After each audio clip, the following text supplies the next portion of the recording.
good evening and welcome to the Fourth Estate. Today we discuss the issues that made the news headlines in this week.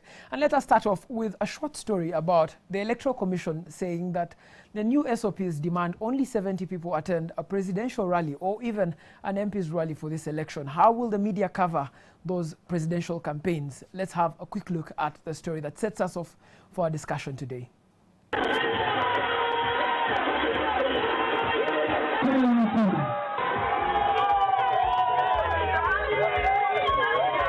Crowds and Ugandan campaigns are woven together like the proverbial cotton and thread.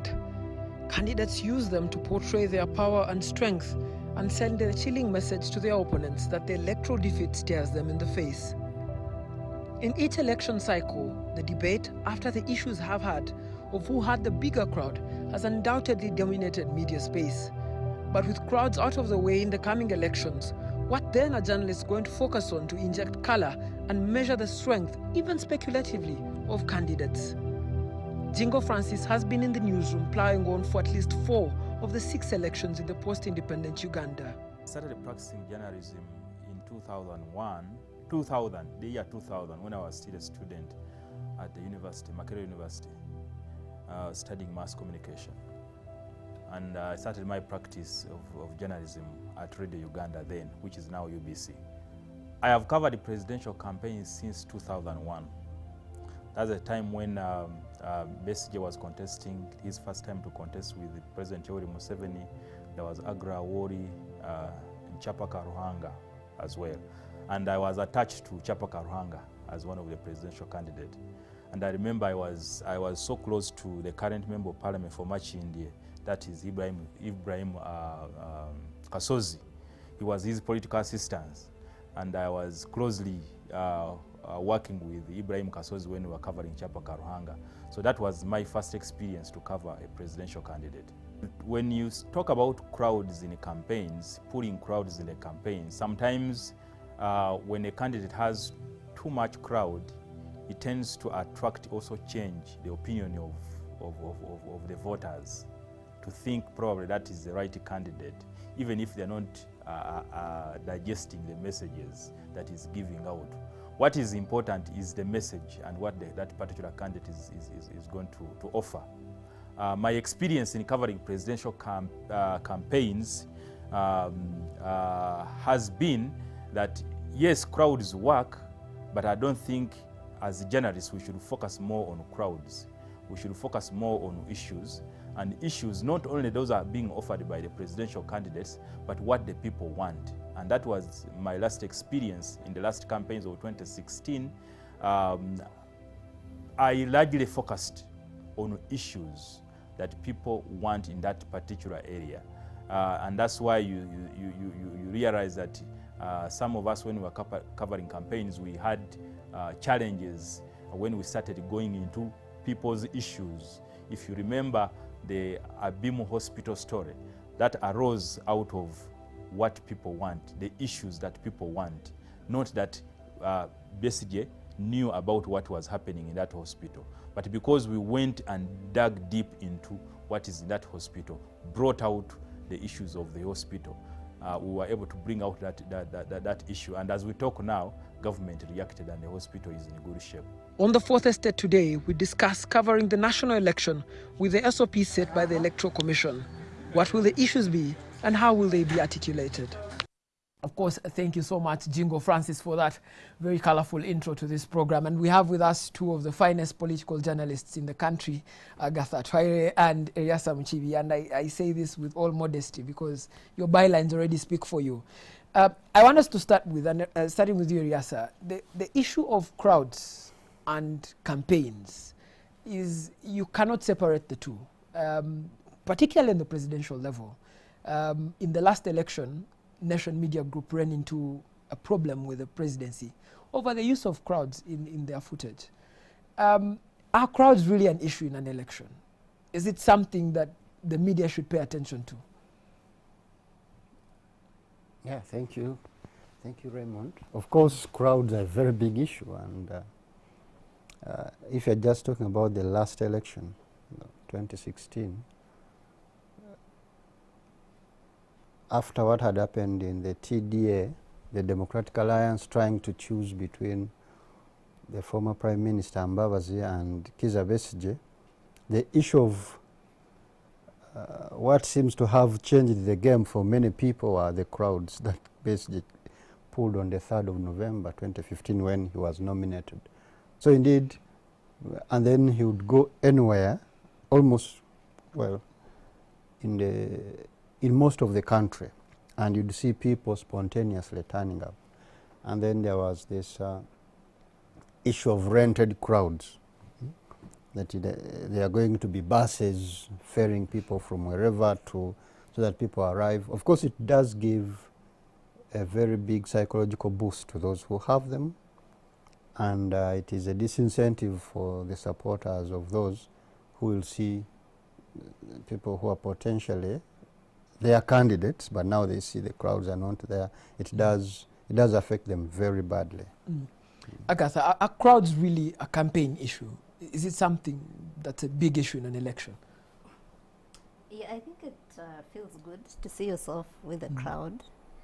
But if crowds were like what mattered in the end, Dr. Besigye would probably be president by now. But one thing is that people follow crowds for that excitement. There's that electoral excitement that I started experiencing in 1996, that cars are passing and there are rallies, and it doesn't matter whether you even know the candidate or not, but you just come out to dance to the music they're playing, to see people that are excited and chanting, and bodas that are. So because of that, I don't think it plays a big role in the final outcome. First of all, we have youth in this country that rarely vote, or the elite. So it doesn't matter, like, it doesn't follow that whoever has attended a rally will go to vote, or if they go to vote, they'll vote for the person whose rally they attended. And also what Mchibi said, we have crowds that are manufactured, that are not real. We have crowds that people come because you have promised them money, or people come because you have gone and forced them or coerced them or persuaded them, whatever word or whatever method you use. And we've seen that a lot with the president. Every time he has a rally, they will take buses and ferry people, they will give them food and money. What would call the genuine crowds are the ones that Dr. Kizza Besigye has had. And yeah, particularly 2016 was really a crowd period. But at the end of the day, that didn't translate into the victory that we wanted, or he wanted, or he expected. No, that we expected. Yeah. So I think what happens is that when someone has those crowds, they have that good feeling and the hope, and it's good to have hope. But now it might be hard for people to gauge themselves with the standard 70. That, of course, the standard 70, we know that it won't be followed by everyone. It has been set for some and not for everyone in the race. Yeah, but yeah, the crowds, I could say yes and no. Yes. A huge issue. Yes, when the Monitor was covering the story of the Electoral Commission saying only 70 people are allowed at a presidential campaign, one of the candidates in that race questioned, for example, in a constituency like Kampala, where you have almost 4 million people, for them to be able to reach 4 million people, they'd have to carry out almost all their campaign period within Kampala alone. How's this campaign, how is the Monitor looking at covering this campaign in general? How are you preparing yourselves to cover a campaign where only 70 people will show up for a rally, or police enforcing the fact that only 70 people should be there at a rally? You use a good word, enforcement, and I think that is going to be really cardinal. If you may just allow me pontificate about the 70. I don't know, and I mean, it is curious that it is the number 70 that the president said. For instance, for churches to reopen, you'll need to have only 70 people. And immediately afterwards, you had a good number of people, religious leaders, the Mufti at Old Kampala, Mufti Mubajje, and a number of pastors I heard say, I think even the Catholic Church, that some churches are so big that you can have hundreds of people who are sufficiently distanced and you won't have them risking catching coronavirus. Now the Electoral Commission is talking about especially having rallies in open spaces. Even if somebody were to say that in order to ensure distancing, we are going to, let's say, rent tents, and you have an open field, someone can have 1,000 properly distanced people and talk to them.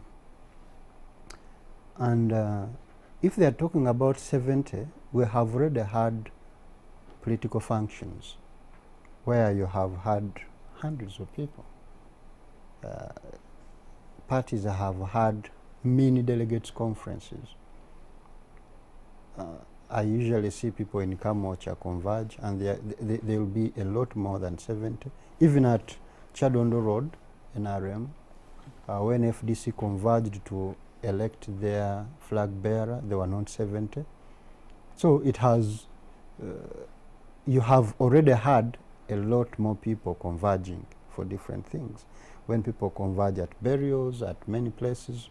So I think that is going to be very complicated. But what I think I heard the EC say, and I hope we will have time just to pontificate about the EC and the circumstances in which they're organizing the election, is that somebody, they say the candidate should maybe then only meet with their agents who will in turn campaign for them. I mean, it is difficult. Let's say I'm Henry Tumukunde. I saw he's one of the 4 candidates that have so far, whose signatures have so far been verified. I have never been to Adjumani for any political activities, for instance. And now you expect me to show up and hold a town hall meeting with 70 people and ask these agents of mine to go out and talk to the people of Adjumani that I'm the right candidate.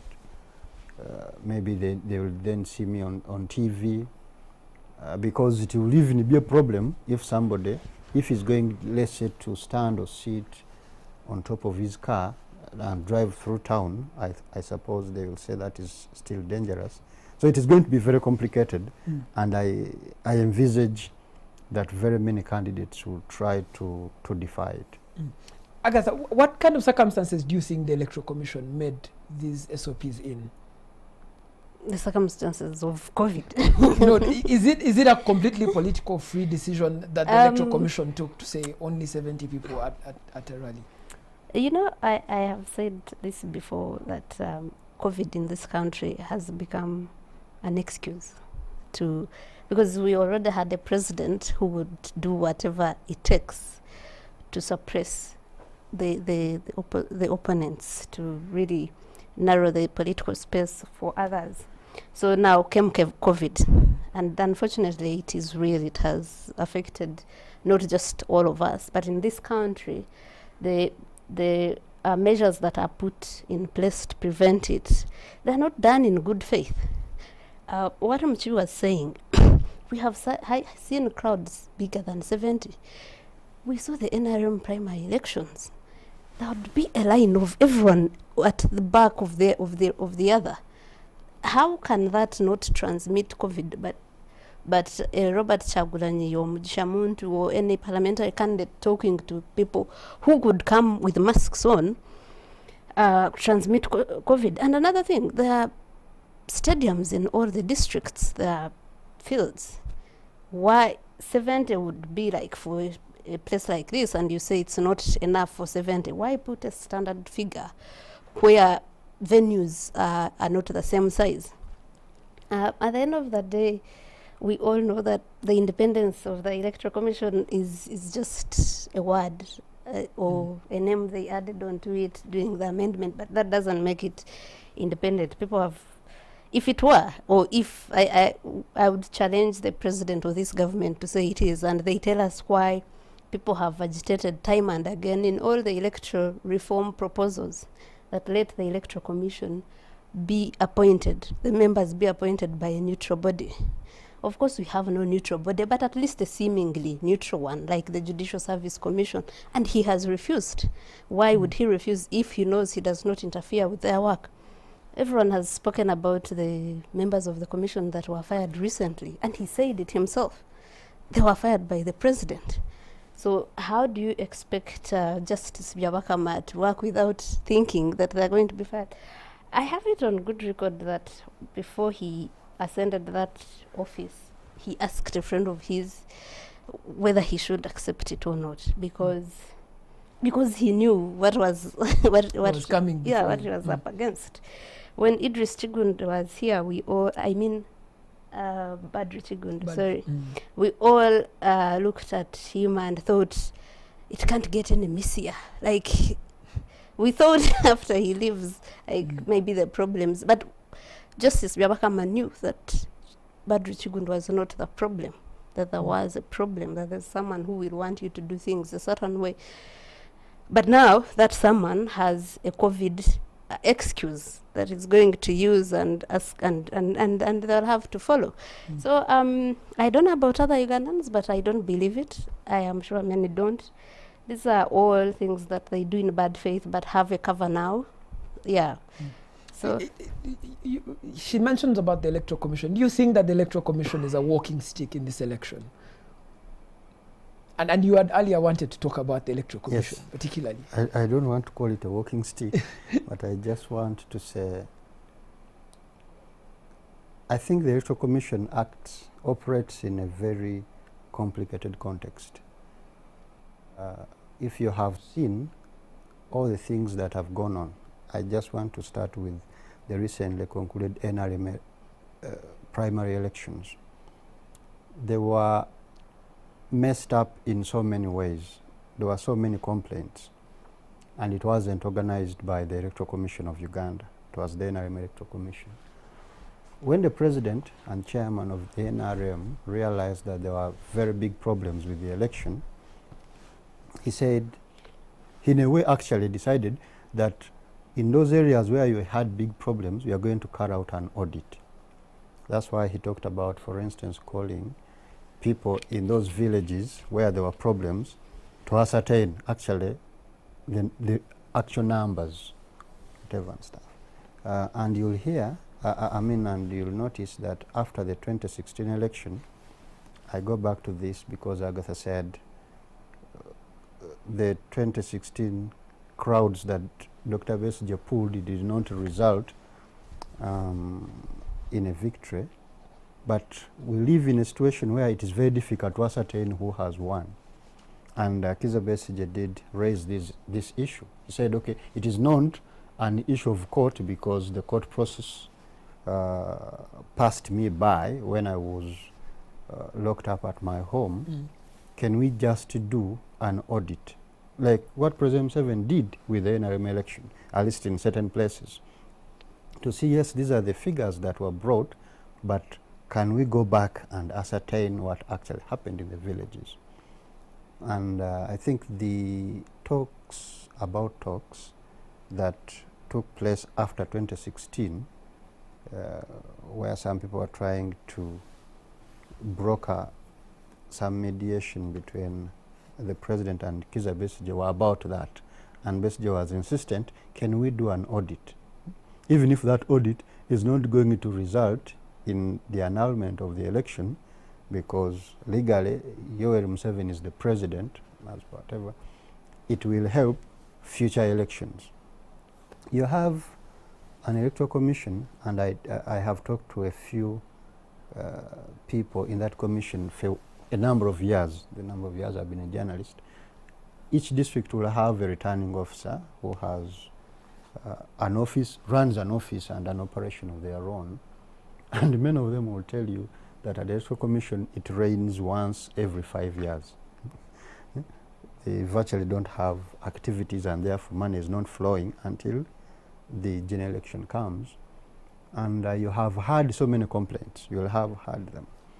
Not just the presidential election, even the parliamentary election, that a returning officer will announce results of somebody that they know actually did not win. They'll just declare that person winner. That there are some powerful people in the establishment who are candidates and know they have lost, and they turn up and say, Raymond, you are the returning officer, here is the money, announce, I'll deal with everything else.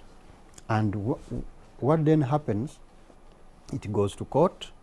You had how many, over 100 elections annulled by the High Court, and of course, but of course, most of those were then reversed by the Court of Appeal. That Court of Appeal was very special under the former Deputy Chief Justice Stephen Kavuma. They did a lot of things that many people still talk about.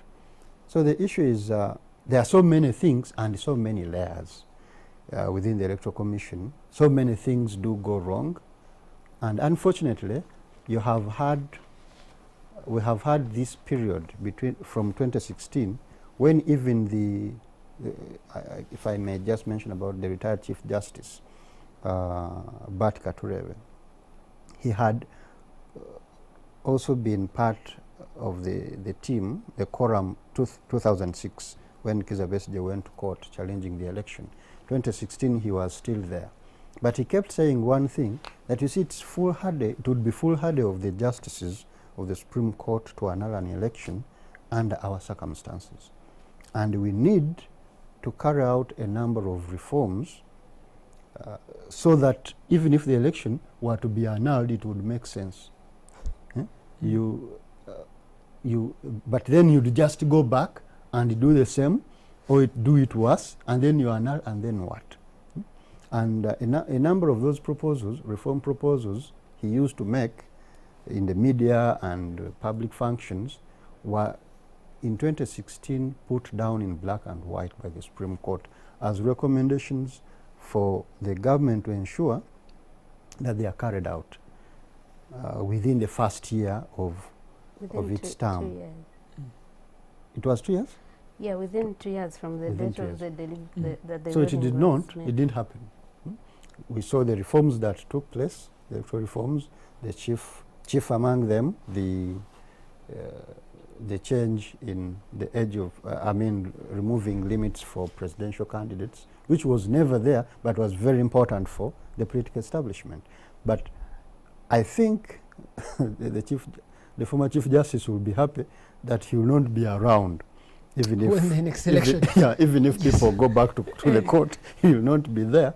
So he will be absolved from having to take responsibility and do certain things. Thank you so much. Yes, I want us to, we'll get into this discussion on the electoral reforms and the nomination date that's coming and the manifestos. But let's first take a very short break, and when we return, we discuss those.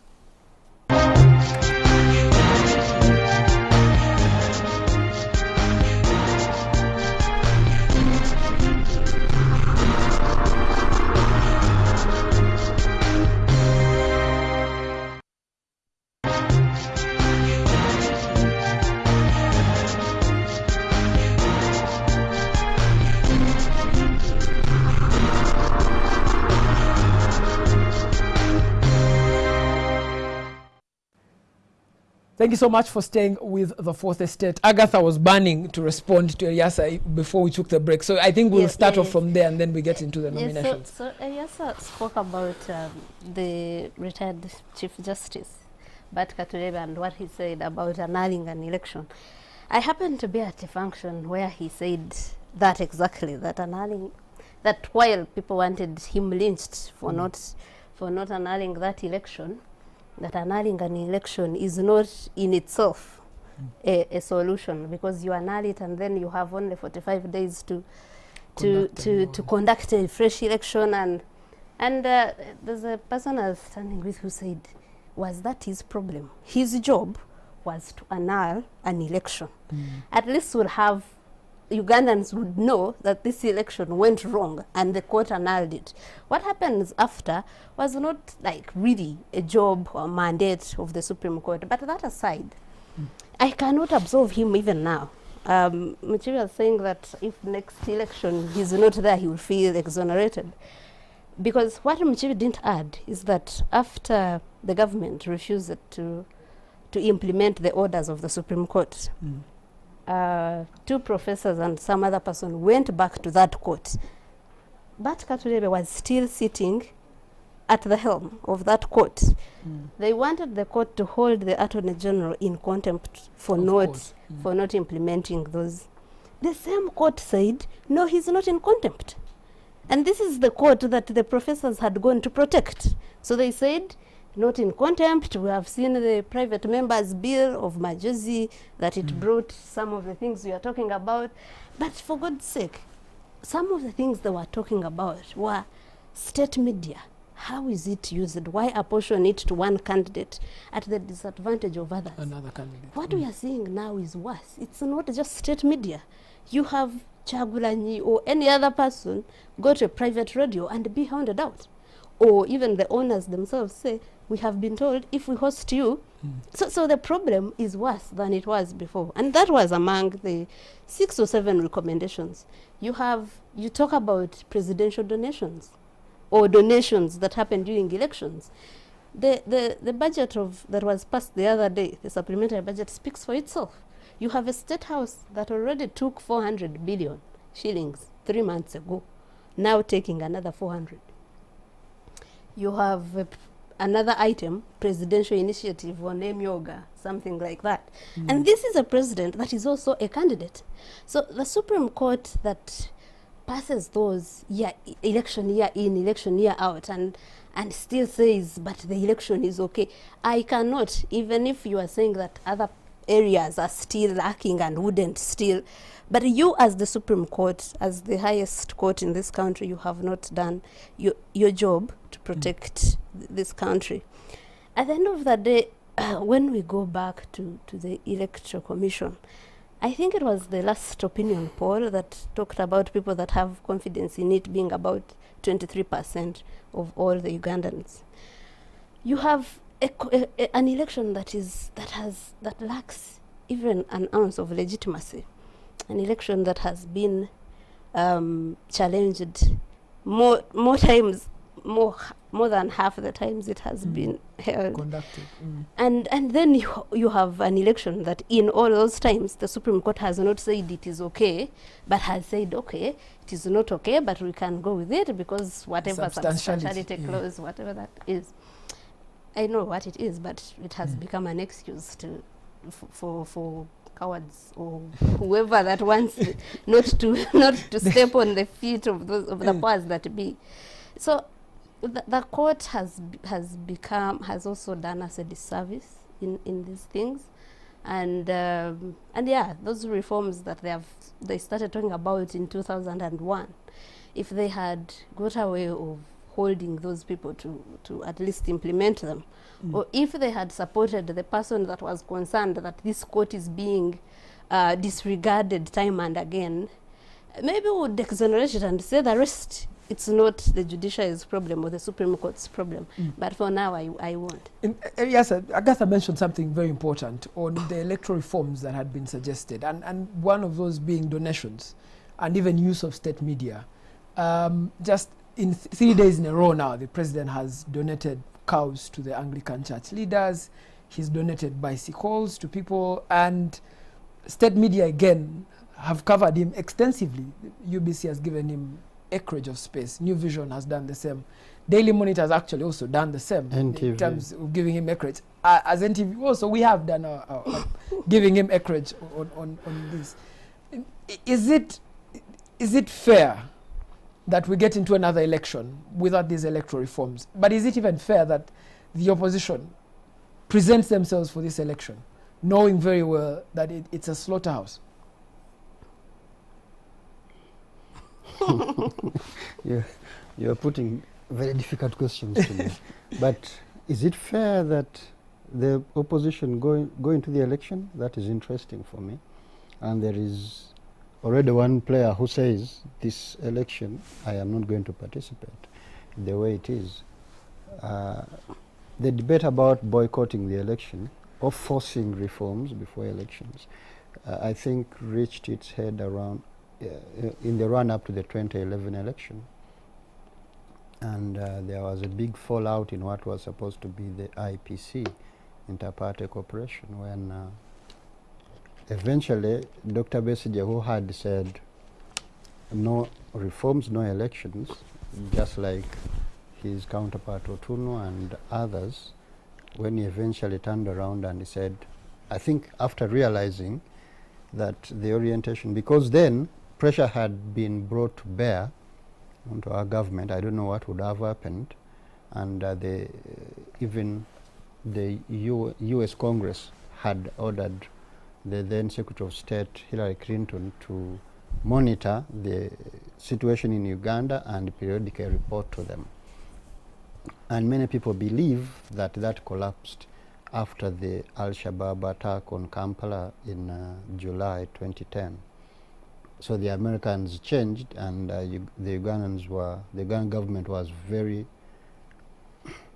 happy to sink its feet even deeper into the war against terror in Somalia and whatever, and they saw an ally who perhaps they could not jeopardize. So they could, if they couldn't pressure enough, maybe in the reading of Dr. Besigye and his people, they thought, then we cannot force this establishment to, so they changed the orientation, and now they said, we can win even in an unfair election. Let's try and overwhelm it. And of course, Mr. Otunu was not happy about that. He pulls out of the IPC and all that. So now that conversation has been going on. After 2011, Besigye said, I will not run again in an election like this. He of course came back and ran in 2016, and I remember General Tsejusa. He was at his nomination rally at Nachivugo. And he said that, you see, Besigye came to me and said he's not running because the elections don't make sense. But I told him, don't run in Museveni's election, run in the people's election. The people are supposed to decide. So there has been, I think that was around the time when people decided, the people at the opposition side decided that the elections will be a mobilization tool. And when Besigye got nominated for 2016, he told the Electoral Commission at Nambole in his press conference that, you see, I don't expect you to be fair, you don't even have the capacity to do that, but we are participating knowing you are not going to do anything differently. But we have to participate, because I think they figure out that the cost of non-participation could even be higher on their part, because President Museveni would have opponents in any way. It may not be, even if the major parties said we are not going to participate, they are going to be candidates, and there have been precedents to that effect. If you remember the Dove in the 2000 referendum. So that is an important issue. Now there are candidates. I don't know how much enthusiasm in the power of the people Robert Kyagulanyi still maintains, but he came in and said, we can overwhelm this, the elections still work and whatever. And I think at that point, his words were a bit at cross purposes with Besigye's, when Besigye kept saying, elections don't work, but we continue. And then the other said, no, you are sending a mixed message. I think at some point they will meet, and they are all saying the same thing. We will participate regardless of the expectations being very low that we can have a good election. Agatha, why wouldn't the opposition step away from this election, which clearly looks unfair? In Kenya, the opposition stepped away from the rerun of the election, denied the government legitimacy, and forced it into a negotiation which now has brought them back onto the table. Why wouldn't the opposition play the long game in politics and stay away? In 2015, when Dr. Besigye decided to return, after saying, like Mchiu said, that he wouldn't, I asked him why. And I was asking him not because he was returning, I was asking him, how has he remained in a struggle that is a lost struggle? Like, when you're fighting against the state, we have been talking about the Electoral Commission, the judiciary, the Judicial Service Commission that we are agitating should appoint these members. it appoints judges. I mean, the members of the Electoral Commission. It already appoints judges, but still the person who has the final say is the president. So you're already like, it's self-defeating. So I was asking him what keeps him in a struggle like that. And he told me a Runyankole proverb that literally means if you don't have the sun to dry your millet, you can't get tired of roasting it. Is it roasting? Yeah, before Banyankole grind millet on that stone, they first roast it on fire. So he was saying that literally means I have no choice. I can't fold my hands when things are, and I understand him. But I also ask myself the same question, and I was telling some journalists I was with on Friday that we have lamented about a level playing field, like election year in, year out, every day. So we know it's not leveled. What do? Do we accept things the way they are? Do we go in knowing it's, or do we look at alternatives? Dr. Besige has talked of an alternative being a plan B. We don't know what it is, but what I'm thinking is we should sit and come to terms with the reality that the level playing field is not there, and then say, what do we do? Who plays what role in this other alternative route that we are going to take? Or do we continue in an election where the playing field is not leveled, where the one of the players appoints everyone that is concerned with that election? And if we have decided to do that, to what end? What are we trying to achieve? Who are the we in this? Sorry? Who are the we in this? I mean Ugandans. I'm talking about Ugandans that want change, and I'm among them. I will not lie. So some, like Mchibi has said, and Joel Senyon talk about using it as those in people power as a mobilization tool, so that even if we know it won't take us to State House, we like create incremental change. Like, but I am very skeptical about that. It's been around since, let's talk about 2001 when Dr. Besige came. But what have we seen any incremental change that participation has created? So I think also deciding not to participate in it would be a better idea. In a sense that you spare Ugandans the beatings, the loss of lives that we have in these elections, because you know that at the end of the day, it's the same thing that will happen. I don't know if it takes away any legitimacy from the president, but I think that it does something at that front, especially with the international community whose support he has enjoyed. But yeah, it's an issue that everyone would have. Like, if you want to resolve something so desperately, like many change-seeking forces are, you want to like try everything. You don't want to not participate, and what if this was your chance that maybe something would happen, that maybe Ugandans would go on the streets and demand that. It's a tough call, I think, especially if as a presidential candidate or an opposition figure, I'd also find it tough. And it happened with the Alliance for National Transformation. One of their members I was talking to said, if it were up to me, my party wouldn't have participated in the election. Yes, that was early on when we thought that the election would be postponed because of COVID, and it wasn't. I said, so why is it participating?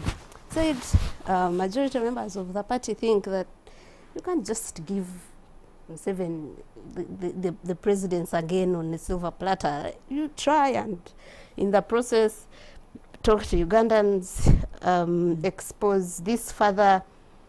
I don't know how effective that is, but yeah, like I said, if I were one of them, I would also be confused about what. Yes, Raymond, very finally, the press has gone quiet on the idea of a coalition between the opposition. Which coalition would amount to all these conversations on how do we take part in the election? What kind of taking part? What we know now is each of the candidates will nominate. Mugisha Muntu wants to be nominated. Robert Chagulanyi will be nominated. POA, Patrick Oboya Muriat, will be nominated. Henry Tumukunde, who was interested in the talks, is also going to nominate. Are the talks still on? From the sources you talk to, is there any semblance of talks? I think what has happened were just talks about talks, and it doesn't seem like there's going to be time for a genuine conversation on a potential joint candidate, if that's what you're talking about. And I think the parties that want to talk about other things. Like and what? Transitional government. The other things they want to talk about, I'm talking about political parties, and what they want to talk about is perhaps the possibility of fronting joint candidates at parliamentary and perhaps lower levels, that where you're strong we can have this and that and whatever. And speaking to many players, you find that they actually, even that cannot happen for one principal reason, and that's one of the reasons I wanted to respond to what Agatha was saying. Being in politics, in elected office, is one of the highest paying occupations in Uganda now. And any political party that refuses to participate in an election is going to have a big problem, because its members must get elected and they want jobs. That is, there was a lesson that was learned in 1996 after the presidential election, in which Dr. Semogere said his victory was stolen, or at least the election went very badly in many places, according to him. They decided not to field candidates not to participate in the parliamentary election. That is how people like Sebana Chizito, like Damiano Lubega, like Semogere himself, because he had an opportunity to go back to parliament, because then the presidential election happened before the parliamentary election. They all did not participate. And what then happened, you'd see, like Kenny Luchams, for instance, came up in Rubaga South, which had been for Damiano Lubega. And Damiano Lubega even tried to get it back afterwards, after maybe noticing it was a mistake for him to leave, but the train had already left the station. So now you are going to find, and the question of boycott, we are going to be talking to very few people in any political party now if you are talking about boycott, because individually they are investing in getting elected to parliament. That is why you are going to find 5 opposition players fighting for one slot in Kampala, and they will not try Kalangala, where you are going to have an NRM candidate come unopposed, or in many places, because they know there the chances of getting elected is very small. They want to get elected, and many actually do just play that. They will now say, I belong to ANT, I belong to this party, whichever they feel can get them elected to parliament. They will say, we support this this presidential aspirant, because they think he gives them the biggest opportunity to get elected. And then after there, they can now do other things, talk about the struggle that Agatha has been talking about. That struggle needs, I think, to be deconstructed also, to be examined for what it is.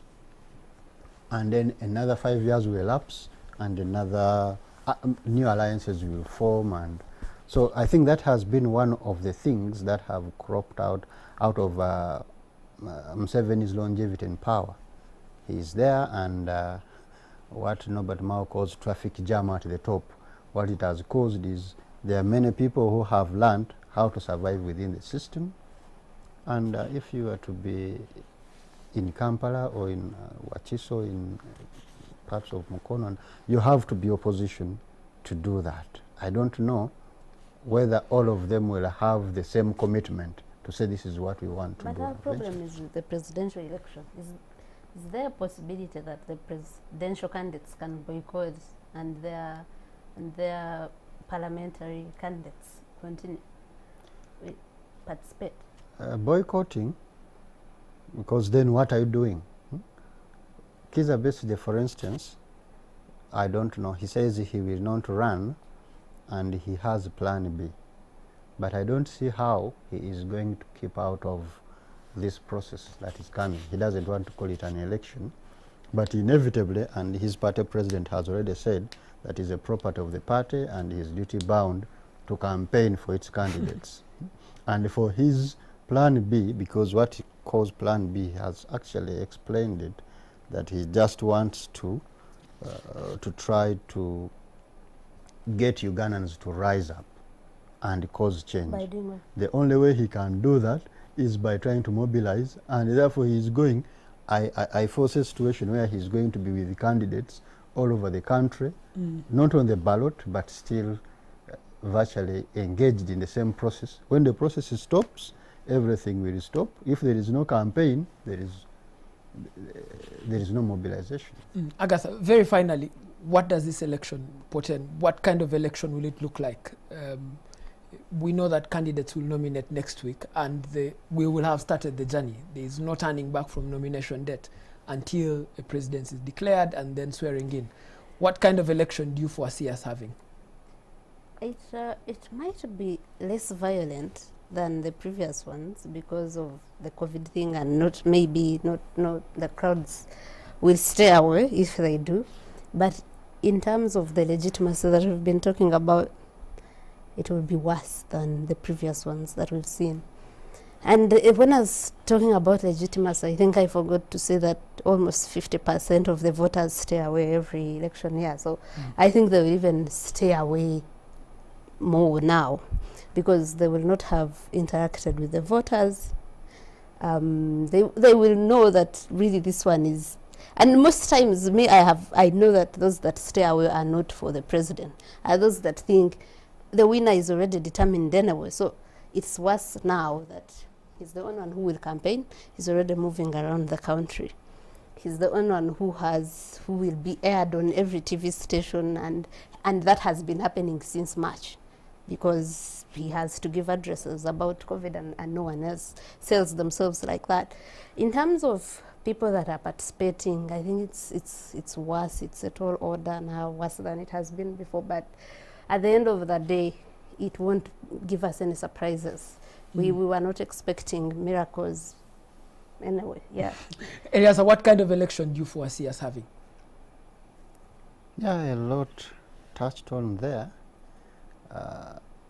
There is a glaring lack of excitement, and where there is no excitement, you expect voter low turnout, as she's talking about. I think Ugandans are now more apathetic than maybe previously, and that is not helped by the talk by many politicians who come in and say, don't expect anything different. The election that is going to be the way it has always been for as long as we are in these circumstances and whatever. So even from the media perspective, it is difficult for it to come to light. I can see it in many places degenerating into running battles between candidates and the police, particularly regarding that limitation on numbers. I hope the EC is going to keep reviewing it. They have a problematic issue they have raised, that the candidates are going to have to consult with the district task forces. And you know how district task forces were formed. The president says his representative in the district, that is the RDC, is the chairperson, and that RDC may fail to see how many opposition candidates may organize and have 70 people.